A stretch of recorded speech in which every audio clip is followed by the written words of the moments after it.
before the end of his life, was Charlie Kirk beginning to turn on the nation of Israel, on his support for Israel? Was it wavering? I'm going to take a look at this today, and I want to be as charitable and careful as possible.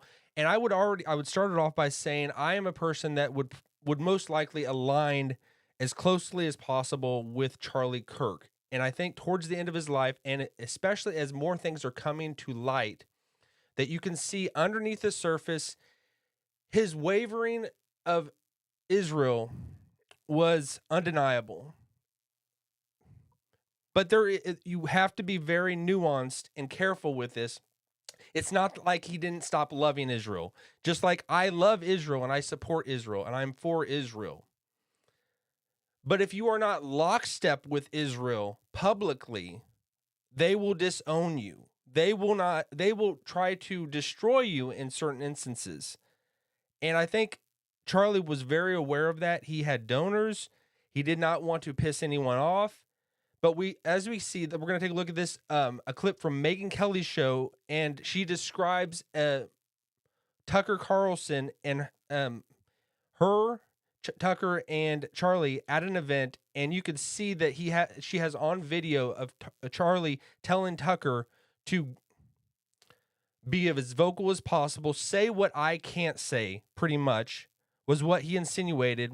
He said, we'll actually just take a look at it here. He said, go Max, go Max. But here's Tucker describing that you can speak about any other foreign agency or foreign government, but you can't talk about Israel. Epstein clearly had contact with Israeli intelligence and American intelligence and French intelligence, but the only one you're not allowed to talk about is Israeli intelligence. But it seemed true to me, and I had done some work on that. I knew a bunch of people pretty close to that story, so I thought that. And I said that to Charlie, and I said, but I'm not going to say that because I don't want to make your donors mad. I know it's just going to be like an endless flurry of text telling you to stop or you're going to lose a bunch of funding. And he looked at me, I'll never forget it, and said, go all the way. Do it. Go all the way. I said, man, a lot of things I can talk about. I don't need to talk about that. And he said, do it. So I did it. And here's the thing, Stu. I was recently going through some old pictures I want to stop right there for a second. You can see that this is everybody is starting to talk about this issue. And I think Israel does not give a fuck about anything at this point. They don't care. I support and I love Israel, but they don't care. They don't care who they piss off. They don't care because you have to be totally bought in with them or they're not going to give you the time of day. And that's why there's so many things that people are saying that are clear about them that they just don't want to hear.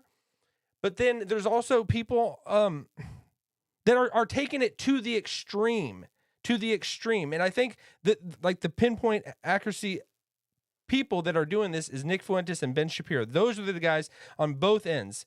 And it's like you have to either pick one or the other, and I don't think you do. But it is clear that the support of Israel that is within the Christian community, it is wavering. And I think we're finding ourselves because so many things changed from when we were like for 2,000 years. I think if we really dive into the Bible, and I see the Bible as it doesn't like when Jesus comes, it's a new chapter or whatever, or it kind of is, but the flow of the Bible, it is one book, Old Testament to New. We've just separated it like that. But if we look at the people of Israel, the people that are of Israel that are in power, they have not embraced Jesus. They don't believe he was the Messiah. So they're operating solely at from the vantage point of what we would consider the Old Testament. And in the Old Testament, Israel was given the land. They were told to wipe everyone out.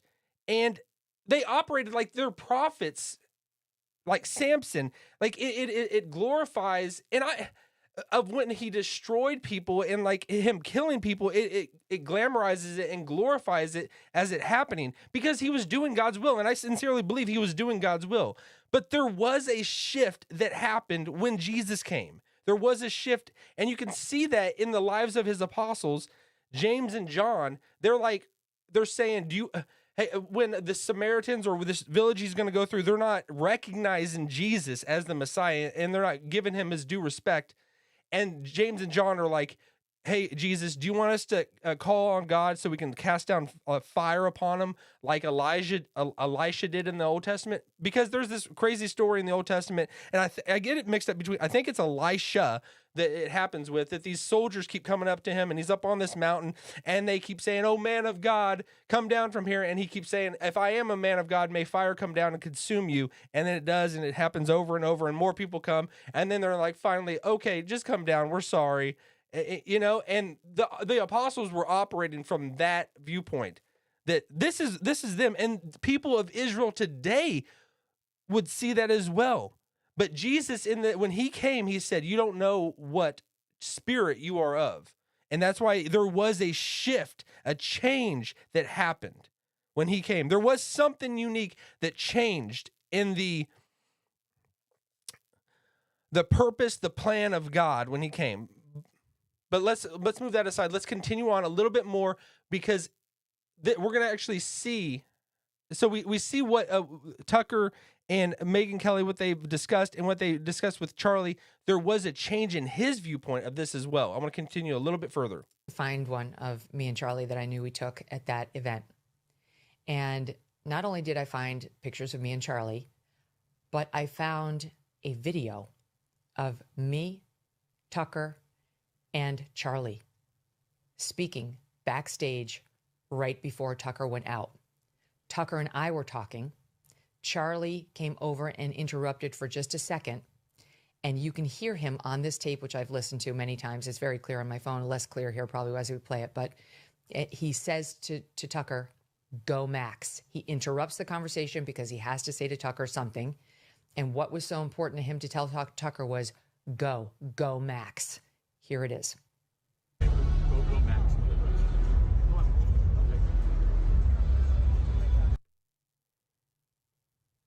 Okay, you couldn't really hear that at all, especially if you're just listening, but it was Charlie Kirk, him, Tucker, and Megyn Kelly at this event, and Charlie was explicitly saying, go Max.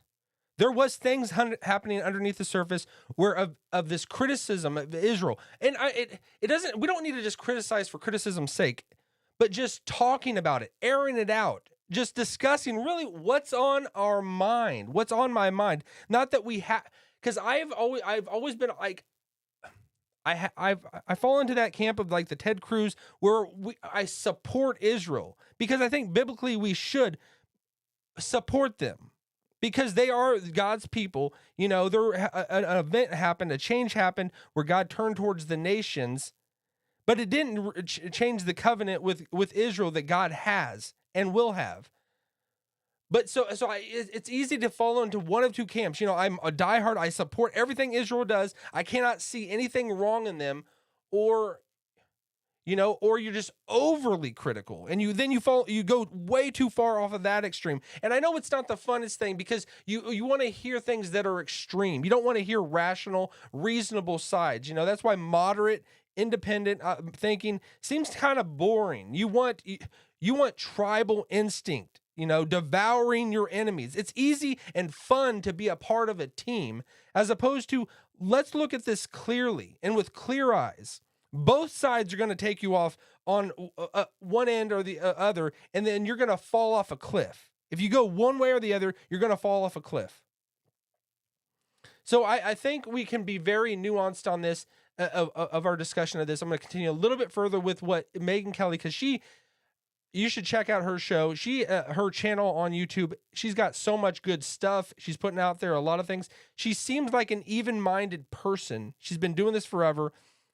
And you can see that Israel is getting underneath her skin in certain instances. I think of her and Patrick Bet-David and guys like that. Vocally and outwardly, they're supporting Israel. Like, I support Israel, but it's not to say that everything they do is perfect. And I think Megyn Kelly, they're turning the people that are most just generous in their thinking and have overwhelmingly given support to them, but it's not enough. It's not enough, because Israel, since they are the chosen nation, since the Bible is about them, that is their work. That's their, like, you want to go into somebody's house and find a history of their family, a family tree of everything about their life. That's Israel's book.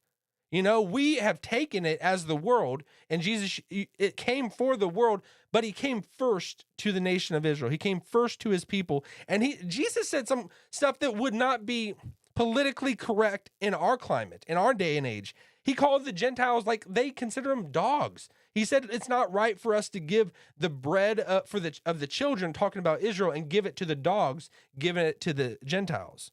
Because that's what they consider us. But Jesus, being God incarnate, he sees a bigger picture. You know, the whole Bible is about, you know, God's mercy and grace and generosity towards all of the world. But then Israel is very tight-knit because they want to keep it for themselves. They don't want it to overflow into the rest of the world in some instances. And that was the offense of the cross. If you really want to boil it down, that was the offense of the cross. When we get into it, because that was when people talk in the Bible, in the New Testament, Paul he says, otherwise the offense of the cross, you know, it loses it, you know, because it's the inclusion of the nations in this divine plan of God. Israel wants to keep that uniqueness and that chosenness to themselves. They don't want it to overflow to everyone else. And so Paul and the apostles preaching a message that anyone can be a part of this kingdom, everyone, and they don't need to come under the authority of Judaism. They don't need to come under the authority of the Israel people and become Jewish. That was the struggle of the New Testament. That was the struggle of the New Testament, that the inclusion of Gentiles is what caused the Jewish people to follow Paul around, who is a Jew himself, but they followed him from town to town and tried to destroy him because he was preaching this message of all it takes is believing Jesus. That's the message. Anyone could come in, you know. Jews remain Jews, Gentiles remain Gentiles. All right, but there's so much going on, and I think Megan Kelly's doing a great job espousing this, putting this forward so people can see it and decide for themselves. Because I think, Charlie, I would be of the opinion, I like a lot what Nick Fuentes is doing, but I don't align completely with Nick Fuentes. He's saying a lot of truth. He's saying a lot of things, and he's pulling it to the extreme. He's maybe giving it all the gusto he has so that this can be a conversation. But I would align more with Charlie. You know, I love Israel. I support Israel. They are God's nation, you know, and we are to try to make the Jews jealous by bringing more people to Christ. And that's what the Apostle Paul did. He tried to bring more people to Christ, and so it would make the Jews jealous, and so that they would turn to their Messiah. So, all right, we'll leave it at that.